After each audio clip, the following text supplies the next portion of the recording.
Galaxy S25 Ultra 買いました。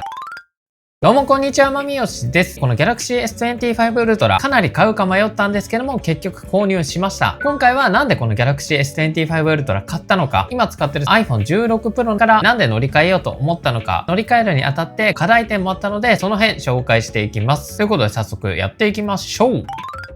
まずは今回買ったこちらの Galaxy S25 Ultra の仕様を見ていきます。今回買ったのはこの Galaxy S25 Ultra の 256GB、メモリは 12GB のモデルになります。今使ってるこの iPhone 16 Pro に関しては 128GB で全然運用できてるので、一番下の256でもいいかなと思ってこちら買いました。Android は結構前からなんですけども USB-C になってるので、もし足りなかったらこういった USB メモリデータを移せばいいので、256GB でほとんどの方は十分だと思います。で、メモリ容量に関してはどの容量でも 12GB ですね。で、今回買ったモデルが19万8800円かな。なので、ほぼ20万円っていう感じです。で、今回ね、予約キャンペーンで Galaxy Buds 3っていうイヤホンが無料でついてきまして、それが27,500円なので、実質17万円ぐらいっていう感じかな。で、しかも今回買ったことによって、予定獲得ポイント16,900ポイントということで、実質的にイヤホンともらったポイントで4万円で考えたら、約16万円で買えたみたいな感じですね。今ね、16 Pro Max がこんな感じで 256GB、189,800円、約19万円なので、そう考えると、Galaxy の方がちょっと安いっていう感じですかね。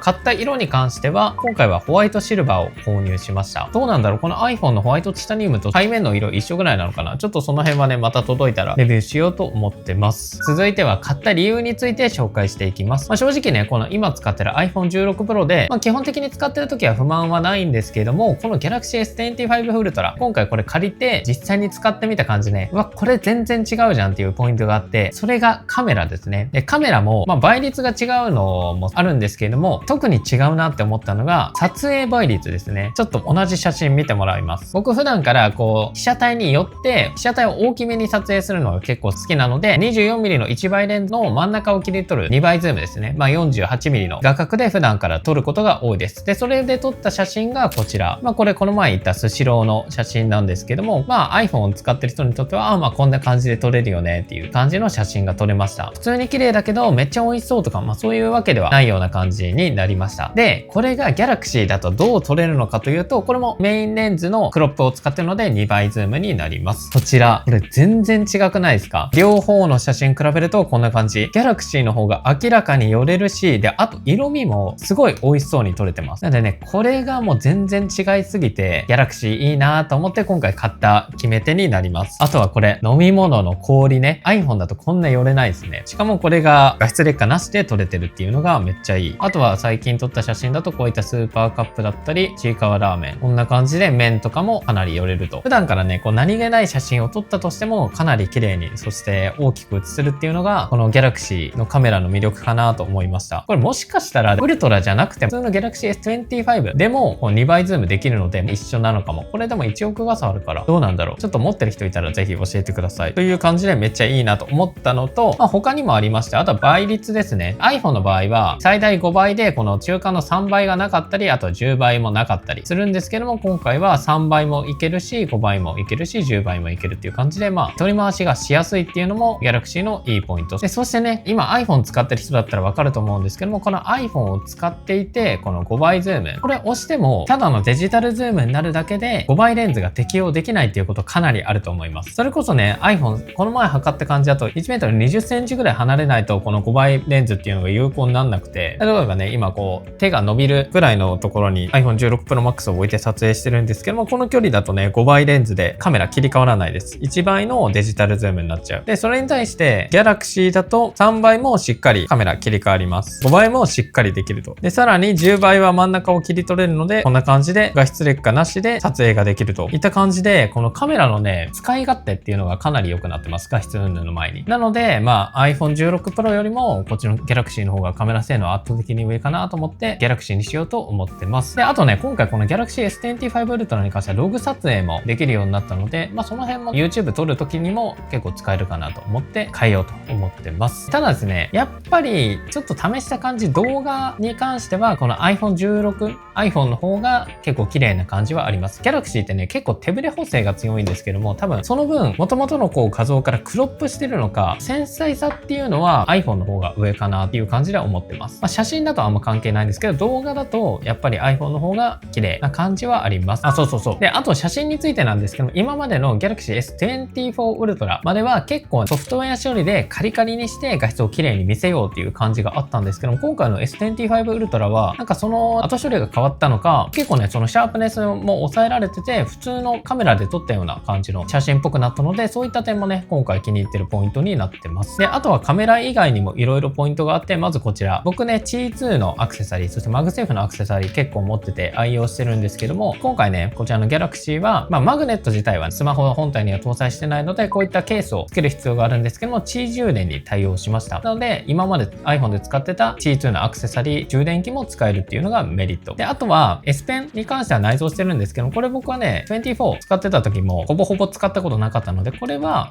僕は使わないかなと思います。あとなんかこの S Pen に関しては今までシャッターボタンとかにも使えたらしいんですけど、そういった機能は省かれてるらしいですね。あともう一つ、この Galaxy に関しては嬉しいポイントがあって、昔から紹介してる通り、サウンドアシスタントっていう機能を入れることによって、音楽を流しながら動画を見れたり、音楽を流しながら音が出るゲームを遊べたり、そういったことができるのがこの Galaxy のメリットなんですけども、それに加えて Android のいいところとしては、画面分割機能ですね。例えば iPhone とかでポケポケで自動戦闘してる時っていうのはもう iPhone で何もできないんですけども、こちらの Galaxy に関しては、例えばね、ポケポケはこんな感じでマルチウィンドウ対応してないので、ちょっと変な比率になっちゃうんですけども、こんな感じでポケポケとかをやりながら、こうやって下で YouTube の動画を見れる。こういった使い方、マルチウィンドウができるので、それがね、かなりいいなと思って、Galaxy にちょっとしたいなって思ったのもあります。特にね、デスクとかではこの機能別に必要ないなと思うんですけども、夜寝る前とか、スマホしかない場所で使うときは、このマルチウィンドウも結構個人的にはありがたい機能かなと思って、これも変えたきっかけになります。あと、有線充電の速さもあるかな。基本的には有線充電しないんですけども、出かける前にバッテリーが 20% しかない時とか、この Galaxy S25 Ultra に関しては 45W での充電ができるので、そこもね、一瞬でスマホを充電できるっていうのもいいポイントです。で、あと結構気になるのが、この iPhone 16 Pro と Galaxy S25 Ultra のスペックの差だと思うんですけども、スペックに関しては 3D マーク試してみた感じだと Galaxy の方が上だと思いました。結果こんな感じで出しとくんですけども、Galaxy の方が FPS 出てたので、ゲームの快適性っていうのも Galaxy の方が上かな。ただ僕はね、そんな重いゲームやんないので、ここは特に選ぶポイントにはなんなかったんですけども、ゲームをよくやる方に関しては、この25 Ultra とか25っていうのは結構いいポイントだと思います。それこそ、この Galaxy 25 Ultra じゃなくて25に関しても120フレームのディスプレイ搭載してるので、iPhone 16と25、ゲームやるけどどっち買おうかなって思ってる方は Galaxy の方がいいかもしれません。プロシリーズだとディスプレイっていうのは一緒ですね。両方とも120。こういう感じですかね、基本的には。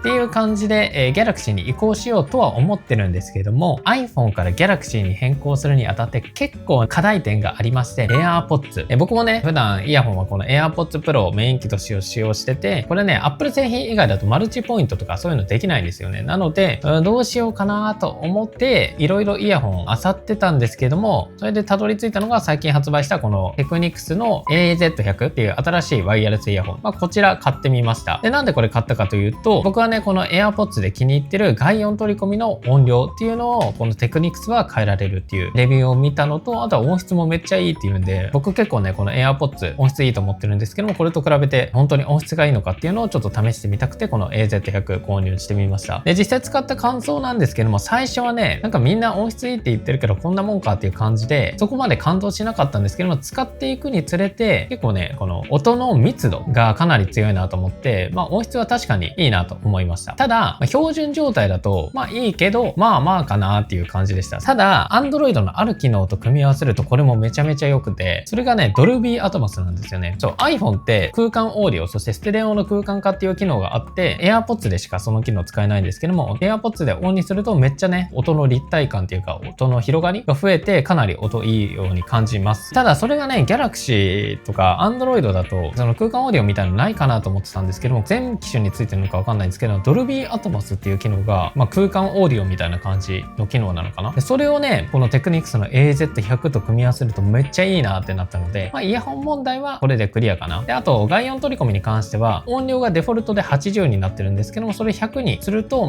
イヤホンつけてない時と同じぐらいの音量かなっていう感じ。やっぱりね、この AirPods Pro プラス外音取り込みの増幅には全然及ばないんですけども、なしではないかな。他のものと比べた感じだと結構いい感じかなと思ったので、とりあえずね、これと Galaxy S25 Ultra の組み合わせで使っていこうと思ってます。ただね、フィット感とかそういった問題もちょっとあったりするので、個人的にはやっぱりこのイヤホンは AirPods Pro の方が好きかなっていう感じではあります。っていう感じで、まず第1関門。イヤホンに関しては、とりあえず新しいものを買ってクリア。で、そして続いて2つ目が結構難しくて、それがこれですね、Apple Watch。Apple Watch ね、これ Android とペアリングできればいいんですけども、これできないので、この代わりどうしようかなと思って、いろいろ考えて、睡眠トラッキングとワークアウトの目的で僕は使ってるので、その代わりにこの1万円で買える Galaxy Fit 買って使うのもいいかなと思ったんですよね。これ1万円で買えるし、電池も4日ぐらい持つっていう製品で、これでも別にいいかなと思ったんですけど、やっぱこのデザイン Apple Watch の方がいいのと、なんかね、あんまりつけててもこうテンション上がんないっていうか、そんな感じのデザインなので、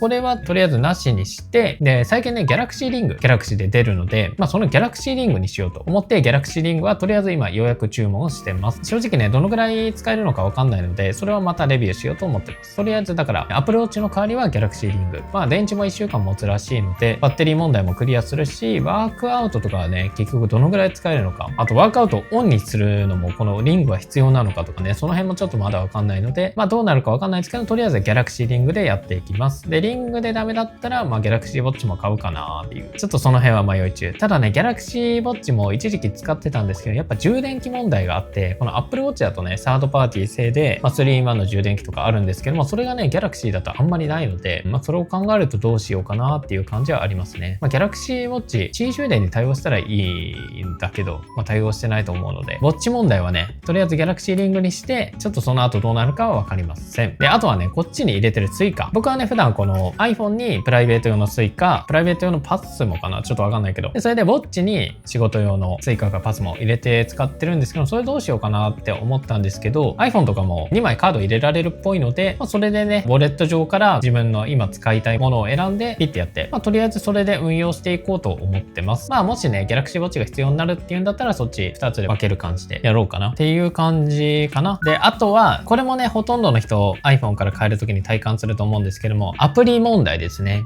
例えば、最近のアプリだとね、ほとんど iPhone 用も Android 用もあるんですけども、中には iPhone にしかないアプリだったり、Android にしかないアプリっていうのがあります。だからその辺の問題とか、iOS と Android で同じアプリでも使用感が違うアプリとかもあるので、その辺がどうなるのかっていう感じもあるのと、あとね、iPhone のいいところとしては、新しい端末にするときに、もうまるっとアプリ内のデータとかも基本的にはデータ移行できるんですけども、Android だとそれができなくて、基本的にね、このアプリの配列とか、あと写真とか、そういったものは移行できるんですけども、基本的にアプリ内のデータっていうのは多分移行されないと思うので、その辺がね、今後 Galaxy でずっと使っていくってなった場合、一回一回データ移行がちょっとめんどくさいなっていう感じで思ってますね。スマートスイッチっていうサムスンのアプリがあって、それも一回使ったことあってね、LINE のデータ移行とかはできるんですけども、やっぱりね、このアプリ内の、例えばゲーム内データとか、あとはアプリ内の設定とかはどうなんだろうな。そういったものが移行できるのか、ちょっとその辺はね、また変えてみてレビューしていく感じですかね。あと、それこそ困るのが、例えばこういったやつですね、SBI スマート認証っていうのがあって、これ一つのスマートフォンにしか入れられないので、こっちに移行したらこっちでは使えなくなるので、2個を両方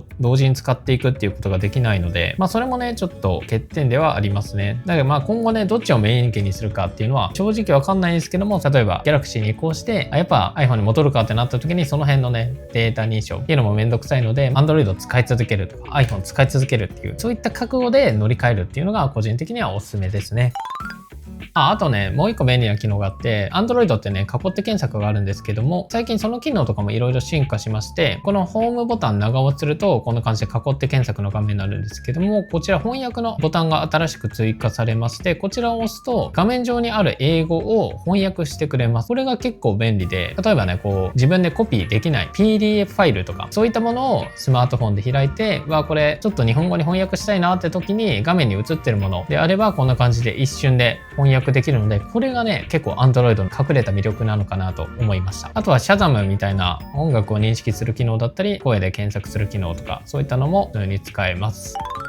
っていう感じで今回ね、こちらの Galaxy S25 Ultra 購入したので、実際にね、こちらの iPhone から乗り換えてみてどうだったのか、その辺も動画の方を作りたいと思ってます。正直ね、この iPhone、このカメラがもっと寄れるようになったり、この望遠カメラ、これも5000万画素になって10倍ズームもしっかりと画質劣化なしでできるようになったら、全然この iPhone でもいいんですけども、やっぱりね、このカメラ性能に惹かれてこの Galaxy にするっていうのが大きいですね。ただね、今年の iPhone17 シリーズに関してはこの望遠レンズも5000万画素になると思うので、そうしたらまた iPhone に戻る可能性もありますね。ちょっと難しい。ということでね、2月14日だったかな、発売日。届いたらね、Galaxy 改めてレビューとか出す予定なので、この2つどっちがいいのか、どっちを買おうか迷ってる方はぜひチャンネル登録、グッドボタンお願いします。あとみんな iPhone と Android どっち使ってて、ここがいいとか、ここは微妙とか、そういったのもあればコメント欄で教えてください。以上、バイバイ。